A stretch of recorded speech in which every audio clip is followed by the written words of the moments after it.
نظریاتی زندگی گزارے. اگر دوڑ دھوپ صرف بہترین گھر کی ہوتی، اگر دوڑ دھوپ صرف جائیدادیں بنانے کی ہوتی، اگر یہی کام ہوتا، میں کہا کرتا ہوں اگر دولت بڑی پیاری ہوتی نا تو سب سے زیادہ سیدہ فاطمہ کے گھر ہوتی. اگر یہ کوئی بہت اعلیٰ چیز ہوتی تو یہ تو وہ والا گھرانہ ہے کہ تین دن چولہا نہیں جلا. اور کنز المال میں وہ لفظ موجود ہے کہ حضرت ابو ہریرہ فرماتے ہیں کہ اونٹ کے بالوں کی بنی ہوئی چادر سیدہ فاطمہ نے اوڑھی ہوئی تھی. اونٹ کے بالوں کی بنی ہوئی چادر، اور وہ چکی پیس رہی تھی، چکی چلا رہی تھی. کہتے حضور نے دیکھا تو نبی پاک کی آنکھوں میں آنسو ضرور آئے. اور پتہ محبوب نے کیا فرمایا؟ یہ کنز المال میں موجود ہے. محبوب فرمانے لگے شہزادی دنیا میں تھوڑی سی تکلیف برداشت کرو، آخرت کی ساری عزتیں اللہ تمہیں ہی عطا فرمائے. سبحان اللہ. یہ تھوڑی دشواری ہے. یہاں ہر بندے کی بیٹی دکھی نہیں، جس کو بھی پوچھ لیں دکھی ہے، جس سے بھی پوچھ لیں. حضرت جی دعا کرنا، پیر صاحب دعا کرنا، مفتی صاحب دعا کرنا، بزرگوں دعا کرنا. کیوں جی؟ بیٹی بڑی تکلیف میں. کیوں جی؟ کہتے سسرال والے کام بڑا کراتے ہیں. چکی پیستی ہے، لیپا پوتی کرتی ہے، اس کے ہاتھوں میں چھالے پڑ جاتے ہیں. ایسا ہوتا ہے کہ ستو کبھی آ جائیں تو پھر سارا دن ان ستووں پہ ہی گزر جائیں. کبھی ایسا ہوتا ہے کہ تین دن روزے رکھے جائیں اور ایک کھجور اور ایک پانی ملے افطار سحر کے وقت. یوں بھی کبھی وقت گزارا ہے. اور میرے عزیزوں یاد رکھنا، ہم نے جو مزاج اختیار کر لیا ہے نا اس وقت، یہ جو پوری دنیا میں گاڑیاں بھاگ رہی ہیں، ملک سے باہر لوگ جا رہے ہیں، دولتیں جمع ہو رہی ہیں، یہ ضروریات کا رٹا نہیں، یہ ضروریات نہیں، یہ خواہشات ہیں. ضروریات تو پوری ہو رہی تھی لیکن وہ جو خواہشات کی تکمیل تھی، وہ جو پڑوسیوں کی بڑی کار ہمیں پریشان کر رہی تھی، وہ جو گھر کے سامنے ایک پلاٹ تھا اور دل کر رہا تھا حویلی نہ بنا لوں، وہ جو ٹینشنیں تھی انہوں نے بہت بھگایا، لوگوں کو تھکا دیا. نظریاتی زندگی، اور نظریاتی زندگی میں کچھ کرنے کا عہد، کچھ ارادہ کیا جائے کچھ کام کرنے کا. دیکھو سارے لوگ ساری ڈیوٹیاں تو نہیں کر سکتے. میں یہ مائک اپریٹ نہیں کر سکتا، تو پھر میرا خیال ہے مجھے اس بندے کی بھی قدر کرنی چاہیے جو اسے چلا سکتا ہے. جو کام میں گاڑی میں سفر کرتا رہتا ہوں، وہ کہاں گھوم آتے ہیں تو میں تو سو جاتا ہوں کئی دفعہ گاڑی میں، لیکن ڈرائیور کو لوگ ڈرائیور کہہ کے ہی پکارتے ہیں، حالانکہ تو سویا ہوا تھا، وہ تو جاگ رہا تھا. اس کی اہمیت کو سمجھنا چاہیے. ہم نہ زندگی میں کوئی بھی کام کریں، ایک تو کام کریں اور جو ایک کریں زندگی میں، لیکن ذرا سونا کر کے کریں. کوئی ایک مقصد بنا لیں، کوئی ایک مقصد ہو، کوئی ارادہ ہو، کوئی پروگرام ہو. نہ سمجھ آئے تو بخاری میں حدیث موجود ہے، ایک بوڑھی اماں حضور کی مسجد میں جھاڑو دیتی تھی. اور چلو کچھ کرتی تو تھی نا یار. اور دیکھو سعادت، جھاڑو وہاں دیتی ہے جہاں 70,000 فرشتے سویرے آتے ہیں، 70 شام آتے ہیں. سبحان اللہ. سبحان اللہ. حضور کی مسجد شریف میں جھاڑو دیتی ہے خاتون. ہمارے ہاں تو خیر امام خطیب کی بھی کوئی قدر نہیں ہوتی، کوئی نہیں ہوتی. امام کبھی کو مشورہ دے لے تو کہتے ہیں اسلام زیادہ دیتا ہے، مولوی نواں لے آؤ، مشورے زیادہ دیتا ہے، اس کو چینج کرو. اور مسجد کے خادم کی کوئی حیثیت، لیکن جو مسجد میں جھاڑو دینے کی فضیلت ہے نا، حضرت بابا فرید صاحب سے جب کو بندہ کہتا تھا نا دل بڑا پریشان ہے، تو بابا صاحب کہتے تھے مسجد میں جھاڑو دیا کر، اللہ سکون عطا کرے گا. سبحان اللہ. سبحان اللہ. مائک میں نہ بولے جی، سنے بات. مسجد میں جھاڑو دیا کر. اٹھ نہ فریدا ستیا تے خلقت ویکھن جا، تے متے کوئی مل جائی بخشیا تے چل تم ہی بخشیا جا. اٹھ نہ فریدا ستیا تے جھاڑو دے مسیت، اوے تو ستا ہے تے رب تے جاگدا ہے، تیری ڈاڈے نال پرید. اٹھ نہ کچھ کر.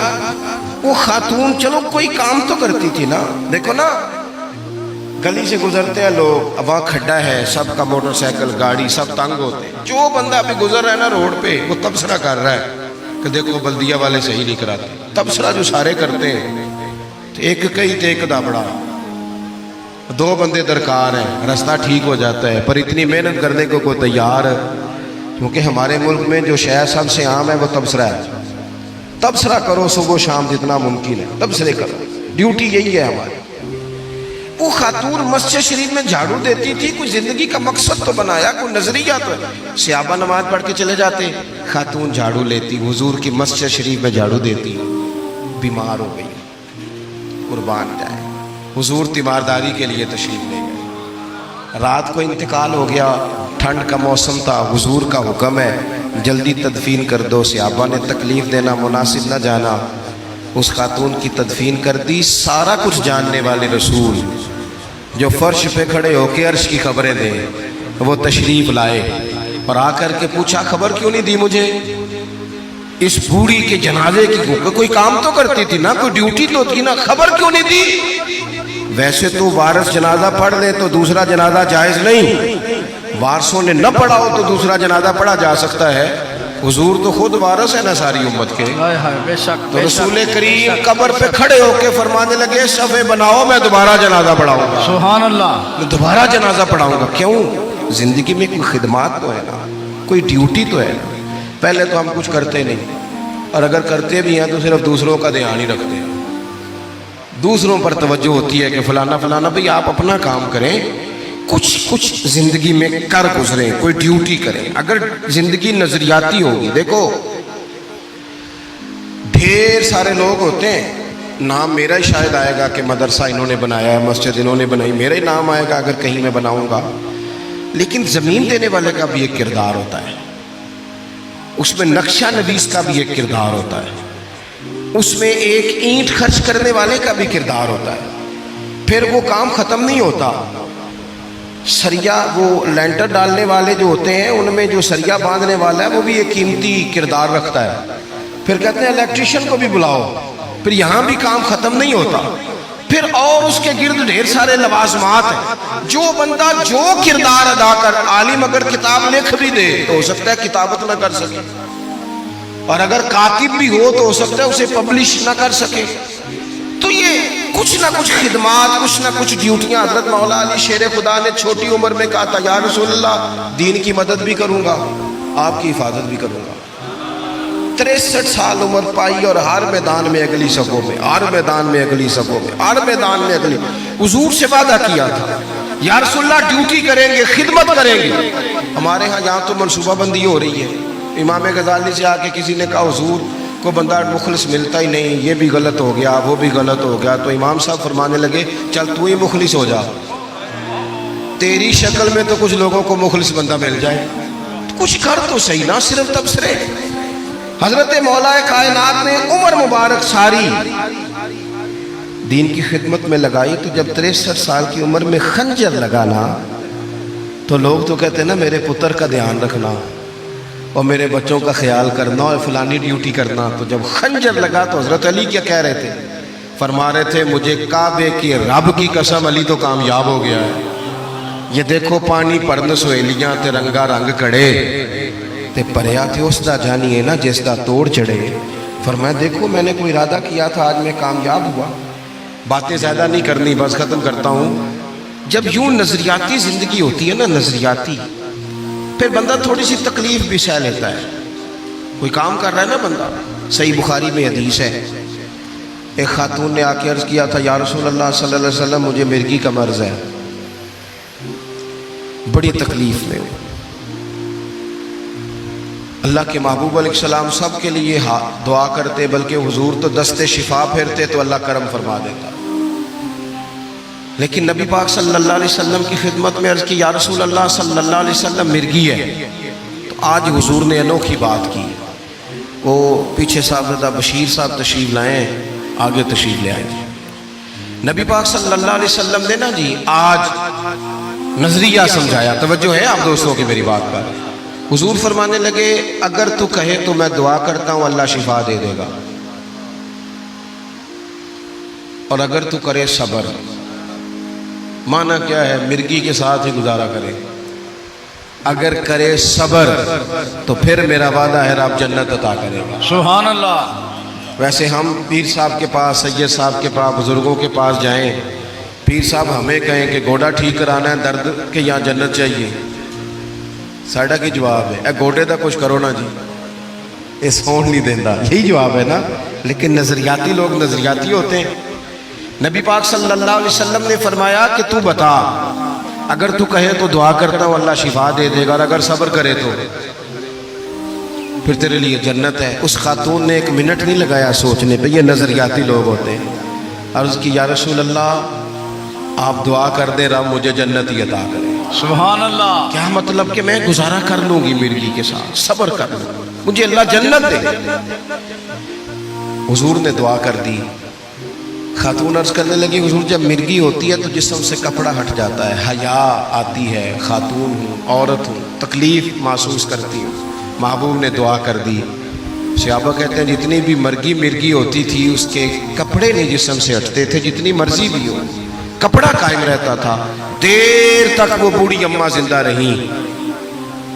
خواتین ایک دوسرے سے کہا کرتی تھی کسی نے جنتی دیکھنی ہے تو اس بی بی کو دیکھو، اسے دنیا میں حضور نے جنت کی بشارت دی۔ سبحان اللہ، سبحان اللہ۔ نظریہ ہوتا ہے، نظریہ۔ ویسے آنا جانا، تصویریں بنانا، گھومنا پھرنا، پلاننگ کرنا چلتا رہتا ہے، لیکن جو نظریاتی لوگ ہوتے ہیں انہیں ذرا تھکاوٹ بھی تھوڑی ہوتی ہے۔ نظریے کے لیے کام کر رہے ہیں نا، وہ بھاگتے ہیں، ان کا بھاگنا انہیں تھکاتا نہیں۔ جب آپ نظریاتی ہیں تو صبح قیامت پہ نظریاتی اور غیر نظریاتی لوگوں کا نتیجہ کیا ہے؟ یوم نحشر المتقین الی الرحمن وفدا۔